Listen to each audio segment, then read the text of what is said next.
Richard Parton asks, "Welcome back, Connor. I do have a question. I'm coming off a knee injury. I keep benching and deadlifting, but just started squatting again with one plate and in very proud, laughing out loud. Any tips on how to go about increasing intensity and volume going forward?" So this is another really good question. I don't think there's a one-size-fits-all answer to it. It's going to depend on the individual person and the type of injury and a bunch of other parameters. But I think initially the most important thing is to have some level of self-awareness and be able to understand when you're actually injured and when you're just kind of nicked up or when you're just hurt a little bit. When you're pushing yourself to the top level of any sport, whether it be cycling or golf or tennis or powerlifting, there's going to be a level of injury risk there, which everyone has to be accepting of when you're trying to perform at the highest level of whatever your sport is.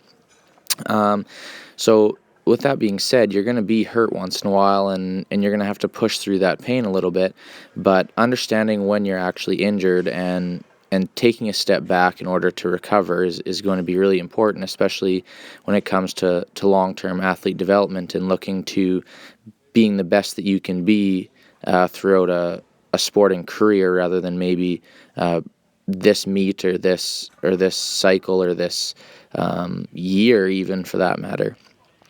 Once you're willing to do that, it's important to find ways to continue to train even when you are hurt. And I think the initial question asker, Richard, is on the right track, that you're going to continue to bench, you're going to continue to deadlift if you're able to do so to work around those injuries, and you just kind of shift your training focus into different areas of your training, whether it be maybe upper back development or bringing up some lacking weak points through isolation movements if that's all you can do.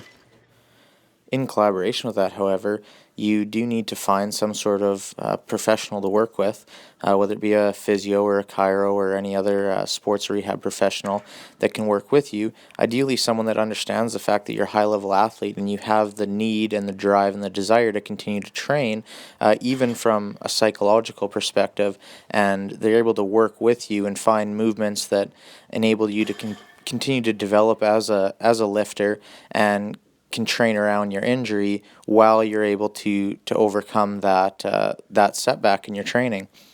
Once you've accepted that you need to take that step back in order to recover, it's important to be patient and not rush that rehab process.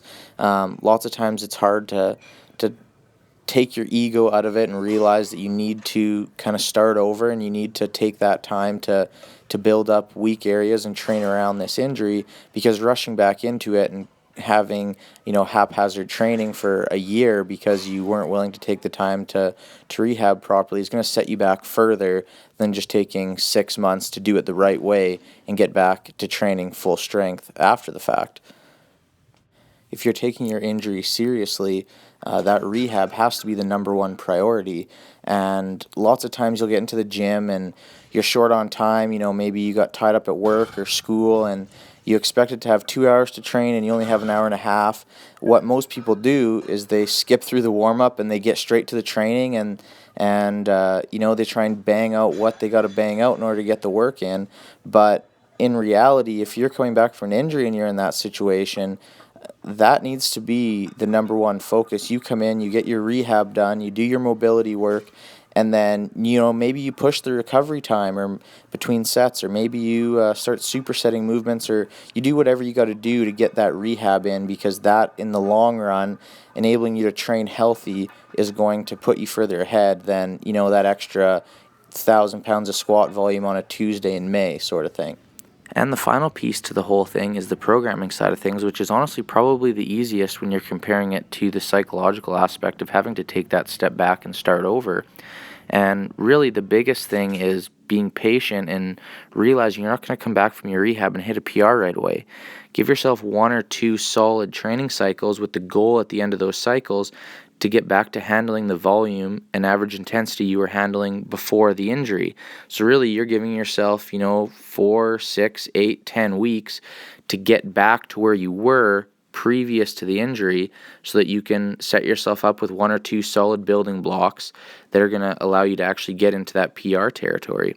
So basically all I can say is be willing to take that step back, be patient, do it the right way so you can come back from your injury and start smashing PRs like you were before you got hurt.